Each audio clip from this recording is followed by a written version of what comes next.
Un homme qui a touché environ 400 millions de dollars au cours de sa carrière s'est retrouvé, à peine 10 ans après son dernier gros combat, avec plus de dettes que d'actifs. Pas à cause d'un mauvais investissement, pas à cause d'un scandale isolé, à cause d'un mécanisme psychologique tellement banal que toi, moi et à peu près tout le monde qui reçoit un jour une rentrée d'argent inattendue, on peut tomber dedans exactement de la même façon. Tu as sûrement déjà vu des vidéos qui racontent Mike Tyson en s'attardant sur les tigres blancs, les Ferrari et les frasques. Pas celle-ci. Ici, on va comprendre pourquoi son cerveau, à un moment donné, a littéralement cessé de traiter l'argent comme quelque chose de limité. Et la partie que presque personne ne raconte sur cette histoire, celle qui explique vraiment pourquoi ça lui est arrivé, elle arrive dans quelques minutes et ce n'est pas ce que tu crois. Reprenons depuis le début. Mike Tyson grandit à Brooklyn, dans un quartier marqué par la pauvreté et la violence.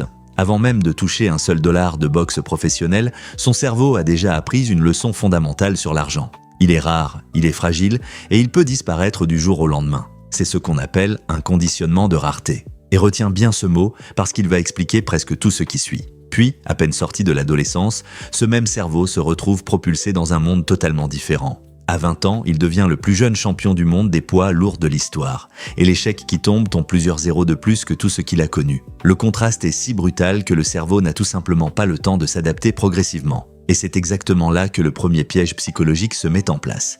Ce piège, les chercheurs en psychologie comportementale l'appellent l'illusion de richesse permanente. C'est ce sentiment, totalement irrationnel mais incroyablement puissant, que l'argent qui arrive aujourd'hui va continuer à arriver de la même façon demain, et après-demain, indéfiniment. Le cerveau humain n'est pas doué pour se projeter sur des revenus qui varient énormément dans le temps. Il prend la photo du moment présent et il l'extrapole à l'infini. Un boxeur qui touche 30 millions de dollars pour un seul combat ne pense pas « et voici 30 millions à faire durer toute ma vie ».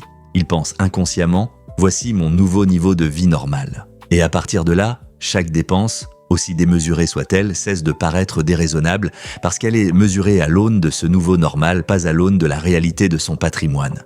C'est exactement ce qui s'est passé. Tyson a accumulé les propriétés, dont un manoir avec des tigres du Bengale qu'il fallait nourrir et faire garder à grands frais. Il a possédé des dizaines de voitures de luxe. Il a fait construire une salle de bain avec une baignoire recouverte d'or. Chacune de ces dépenses, prises isolément, semble être la lubie d'un homme riche qui profite de sa fortune. Mais regardez ensemble, elles racontent autre chose. Un cerveau qui a complètement perdu la notion de ce que limité veut dire. Pourquoi ? Parce que l'inflation du train de vie fonctionne comme un cliquet. Une fois qu'on s'habitue à un certain niveau de confort, de statut, de dépenses, revenir en arrière devient psychologiquement presque aussi douloureux que perdre un être cher. C'est l'aversion à la perte, ce biais, qui fait qu'on ressent une baisse de notre niveau de vie de façon beaucoup plus intense qu'on ne ressent une hausse équivalente. Résultat, on continue à dépenser au même rythme, même quand les revenus commencent à ralentir, simplement parce que l'idée de réduire son train de vie est insupportable.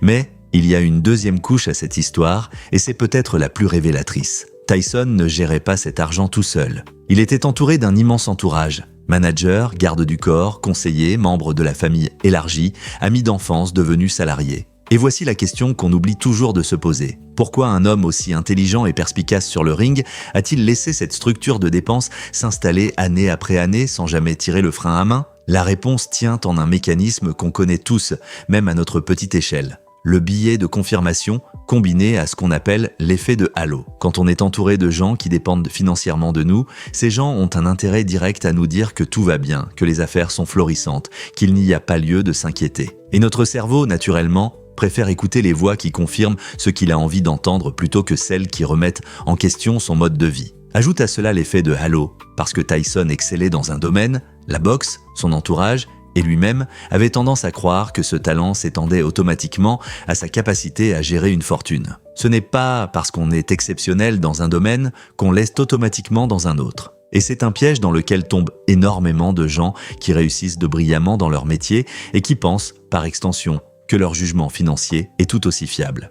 Il y a aussi la question de sa relation avec son promoteur historique, Don King, qui a capté une part considérable des revenus générés par ses combats à travers des contrats extrêmement défavorables. Et là encore, une question mérite d'être posée. Pourquoi rester dans une relation professionnelle aussi déséquilibrée aussi longtemps ? C'est un phénomène qu'on appelle l'escalade d'engagement. Plus on a déjà investi de temps, de confiance et d'énergie dans une relation ou une décision, plus il devient psychologiquement difficile d'en sortir, même quand les signaux d'alarme sont évidents. Parce que reconnaître qu'on s'est trompé depuis le début est douloureux pour l'ego. On préfère continuer en espérant que ça va s'arranger plutôt que d'admettre la perte et de changer de cap. Ajoute à ce cocktail des dépenses judiciaires colossales, un divorce coûteux et une suspension sportive après l'incident avec Evander Holyfield qui l'a privé de revenus pendant une période critique, et on comprend que la chute n'a jamais été un accident isolé. C'est l'accumulation méthodique de plusieurs biais psychologiques qui, ensemble, ont créé une trajectoire presque inévitable. Et si ça vient de faire tilt, si tu vois déjà comment ce réflexe pourrait aussi être le tien,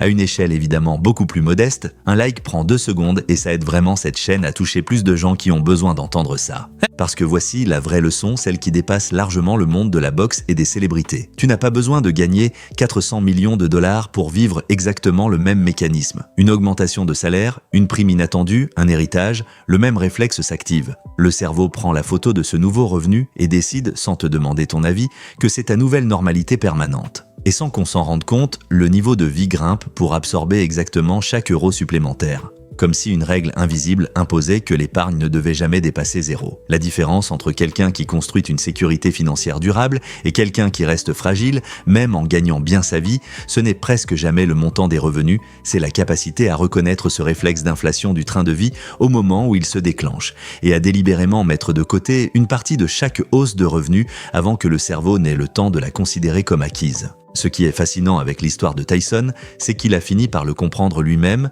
bien plus tard, une fois sobre et reconstruit, en admettant publiquement que l'argent ne lui avait jamais semblé réel tant qu'il coulait à flot. Ce sentiment d'irréalité, c'est exactement l'illusion de richesse permanente en train de parler. La bonne nouvelle, c'est que, contrairement à Tyson à 20 ans, toi tu as maintenant un nom pour ce mécanisme et rien que ça change la donne parce qu'un biais qu'on sait reconnaître perd une bonne partie de son pouvoir sur nous. La plupart des gens vont retenir l'anecdote des tigres blancs et l'oublier demain. Mais si cette histoire a changé ta façon de voir ta propre relation à l'argent, même un peu, un like ne coûte rien et ça compte vraiment pour que cette chaîne continue.